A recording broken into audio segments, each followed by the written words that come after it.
کور commander Balochistan lieutenant general Asif غفورہ ہارا چسر مندی لسپیلے دماغ لاکڑے درو تاپ کو دے گو محلوک دل بڈی تاتگو گشتا ہے کہ پاکستان فوج گرانی ساہتا گو محلوکا ہم کو پگے سرکار سول انتظامیہ و فوج اثر مندانی بحالی کارا دزگٹند دلگوش کنت رپورٹا corps commander Balochistan lieutenant general Asif Ghafoor نے ضلع لسبیلا تحصیل لاکڑا کے سیلاب سے متاثرہ علاقوں کا دورہ کیا اور سیلاب متاثرین سے ملاقات کی۔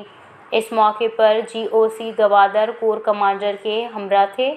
GOC نے متاثرہ علاقوں میں عوام کو درپیش مسائل اور پاک فوج کے امدادی اقدامات کے بارے میں کور کمانڈر کو آگاہ کیا۔ Corps commander general Asif Ghafoor نے کہا کہ اس وقت تقریباً سارا ملک اس مشکل سے دوچار ہے۔ لیفٹیننٹ جنرل آصف غفور نے سیلاب متاثرین کو یقین دلایا کہ حکومت سول انتظامیہ اور افواج پاکستان متاثرین کی بحالی کے لیے مل کر تمام ممکنہ اقدامات کر رہے ہیں۔ کور کمانڈر نے پاک فوج کی جانب سے قائم کردہ ریلیف کیمپس اور فری میڈیکل کیمپس کا دورہ بھی کیا۔ انہوں نے سیلاب زدگان کو درپیش صحت اور غذائی قلت کے مسائل کے بروقت حل سے متعلق ضروری ہدایات بھی جاری کیے۔